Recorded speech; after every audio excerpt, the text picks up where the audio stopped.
Yeah, we were also hoping to go meet in the Picardy, which is the building right next to the 7-Eleven, but they're still kind of getting some of that lined up. So yeah, we'll ask to be connected through us through Detective Stewart with the Salt Lake City Police Department, our community liaison. And, Yes, this will, not the other will. There's actually upstairs right now, trying to see if he can make his way in. Who is? Two wills? Yes, there's another will. Oh, the other, the EMT. But yeah, there's some challenges we're trying to see if we can overcome. So. Are you coming back? Yes. Okay. I will be. I am so sorry. I will be back in there. Is Detective Stewart coming? Is that- no. And sorry, quick note, the restroom is to the, behind the dryers. That way, I'm gonna go ahead and leave the door unlocked. So, We're only here for an hour. It is downtown, there's all kinds of places to go to the bathroom, right? Just kidding. On our street? There Uh-huh.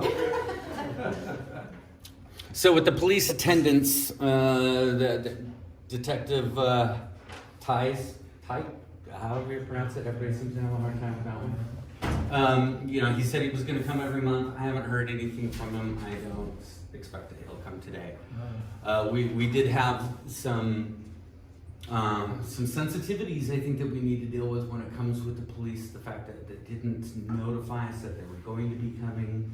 The fact that we had somebody that was staring in the window that looked a little annoyed that we were meeting with the police in our neighborhood was a little bit of a concern.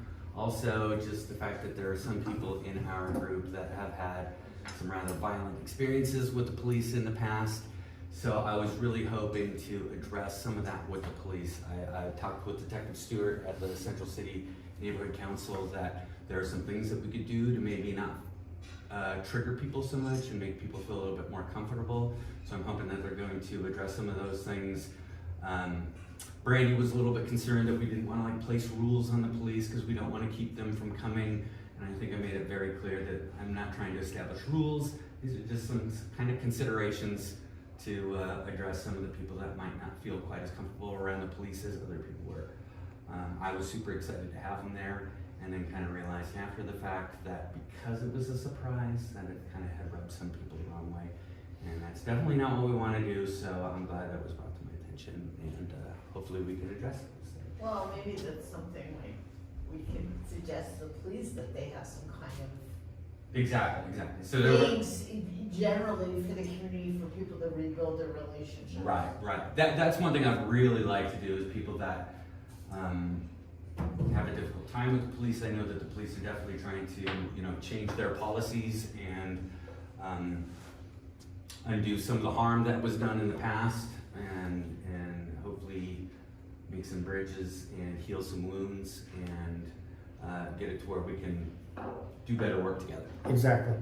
I don't want to have to call the police for a situation that's going on, and it takes them 40 minutes to show up. Right.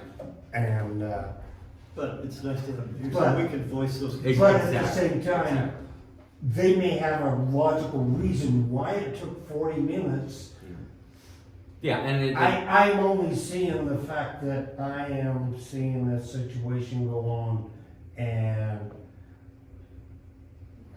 I'm impatient. I want them there right away, Yeah. take care of the situation. They show up 40 minutes. Okay, all I want to know is we're all working for the same goal. we would like to work. Where are you coming from? You're a bureaucracy. And sometimes I have to take a step back and realize that. Also on the new business, the last item will kind of tie into a lot of this stuff with that accountability, apologies, forgiveness, healing, and learning. So I hope to get to that point.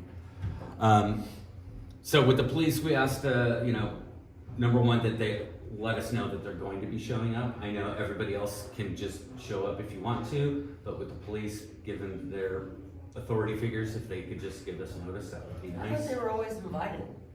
They were. So And what, so what if they show up, then why is it such a shocker? because they never showed up, and then they finally did. So what they did, I mean, I don't know. I'm gonna ask you, please kindly, to just be sensitive to that everybody doesn't feel the same way. Oh, I know. Okay. I just wondered why it was. Well, thanks for joining. Hello. Is, we ever invited Detective Stewart? Doesn't Detective Stewart, is responsible for this geography? Yes, and normally Detective Stewart would be our community liaison. And I'm getting messages, so I'm guessing that that might be from Brandy. Maybe we, no. Are you able to connect everything? Yep. Although we're not actually able to do our Zoom meeting because we can't get into the Zoom account because Brandy's not here and she's not responding to texts to get us into that. So this is a non-recorded one, except we're just recording it on just iPhone video. And it might time out eventually. I'm I'll not sure. go pop out front real quick and just check to see if she's here. Who? I'll just pop out front, make sure she's.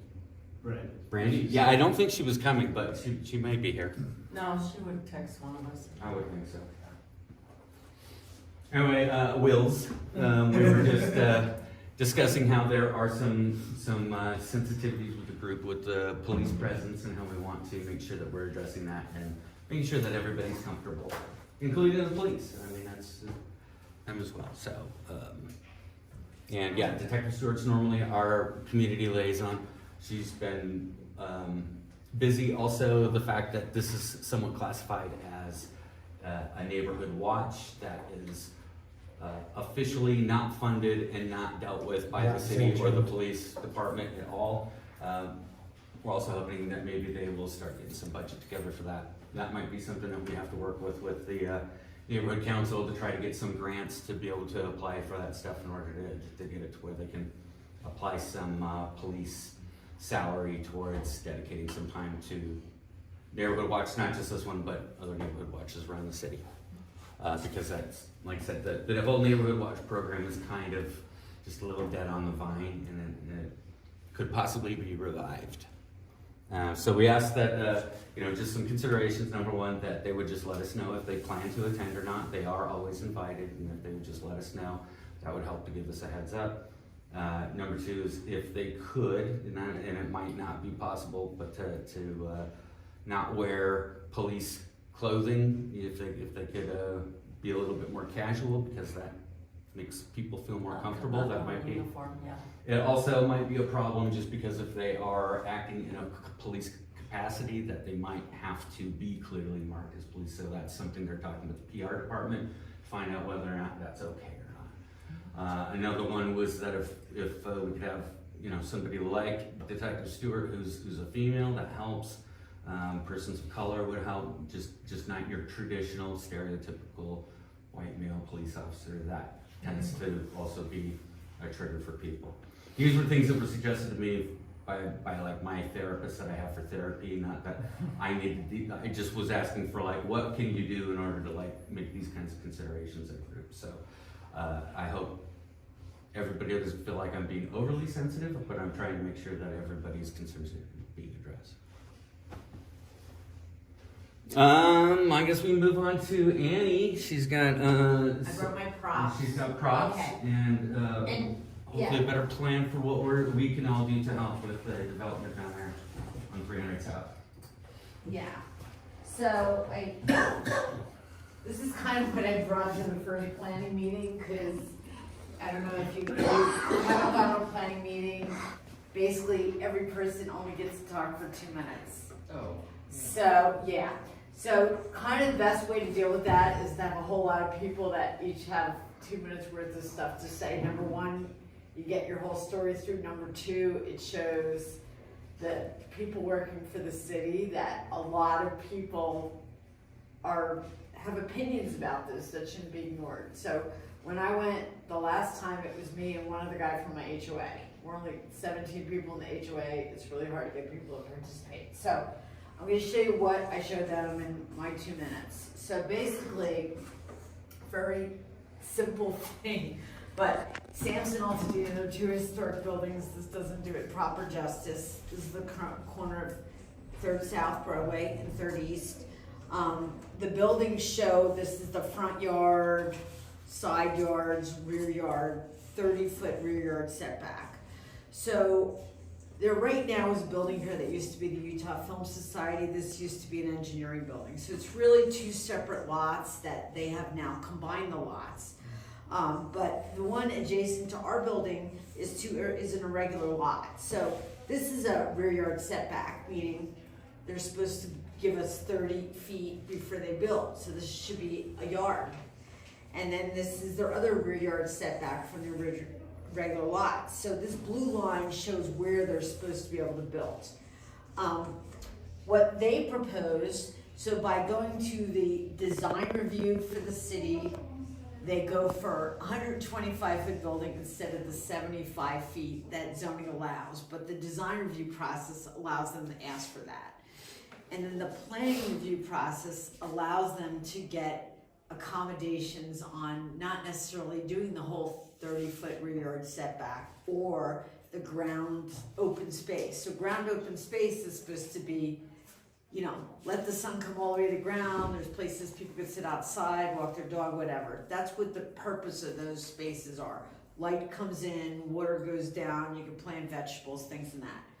What they proposed that went to the Planning Commission in October was this building that instead of 30-foot setback, they were putting 0 setback adjacent to our historic property and only 10 foot along this way and 125-foot building. So basically our 3-foot building would no longer even have light from the rear yard setback because they're going to build 125 feet of that. The two people from my HOA only had 2 minutes each, so we decided to focus on the rear yard setback.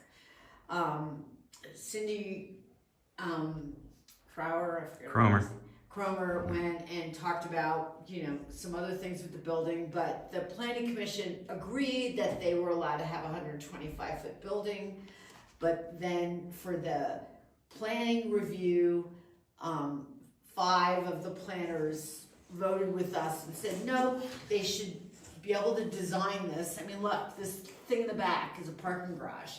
They have enough square footage that they could build the thing at 75 feet and have the proper rear and setback. So they voted against them giving up the rear yard setbacks and said they should design and try to maybe, you know, put the open space between the two buildings so that the historic building wouldn't be penalized.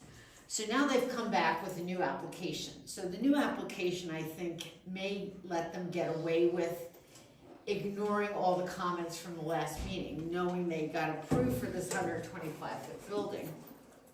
Their new application basically says, we're not gonna have rear yard setbacks anywhere. We're gonna build all the way up to the property line everywhere, and we're gonna have this glorious top of garage that the tenants that live there can go swimming and enjoy everything on the 3rd floor.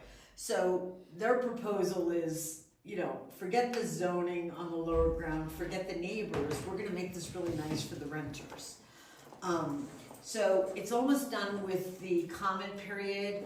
So the comment period is a time you could write to the planner and say comments you have, objections or thoughts for the planning commission and take into consideration.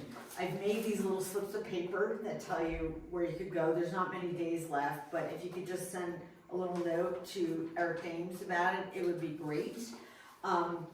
Ben and I talked last week about this, that maybe not only doing this, I could build another like mock-up that shows what they're proposing now, but in addition to that, my original idea was we would also show, okay, well what about when this guy adds his 125-foot building with no rear yard setback, and this person does the same thing, how it really doesn't make sense zone-wise. Ben had a great idea. He said, what if we also show, well, what are things they could otherwise put here? Okay, so, you know, there's a meeting tomorrow about why aren't there condos going up in the city. That was on, so, you know, that's one thing. And the other thing that I really like to know is, why aren't there townhomes going here that people can buy? Yeah, they're all apartments, right? Yeah, these are all rentals. So I thought it was a great idea, Ben, we could have little boxes to show, well, what if they did this, what if they did this, which would probably irk the developer, but I think we need to get the planning commission thinking. So I also brought the documents, just one copy, but if you wanna go here, you could go to Citizens Access Portal at slc.gov and you put in the project number and they will give you the thing. Or you could email me and I could email you a link to the documents. Actually, several of you already have them. Yeah. So if somebody else Ben has everybody's information. If you want to see the documents, please let Ben know and he'll send you a link. Okay? Thank you so much. But in addition to this, if you can or can't put in comments, I would really love it if you guys would come to planning commission when we do it, so we could each get our 2 minutes and we could like kind of have a pre-meeting about who's gonna say what's important, and then we say. I'd be curious to understand too, like the Ivory Homes is doing that down on 6th South and 6th East. An old meeting house that's got a bunch of empty field that's next to it, and they're putting townhomes in there so that they can have ownership along with the apartments. And it's mostly, going along the idea that if we need some 3 and 4 bedroom homes that like families can own and live in and get some ownership in the community. What was it that, encouraged Ivory Homes to go along with that? Like, I imagine there are probably some financial benefits to doing that, whether it be through like grants or, tax credits or whatever it is to do that. And maybe if that would be something that we could maybe kind of try to take whatever script was used over there and maybe approach them with some of that same information. Yeah. I did ask Cindy Cromer, so, cause she said this developer has a reputation, if he doesn't get his way, he walks away, which is all good, but I said to her, well, then he could sell to someone else saying, well, we already approved a 125-foot building. True. And what she said to me was,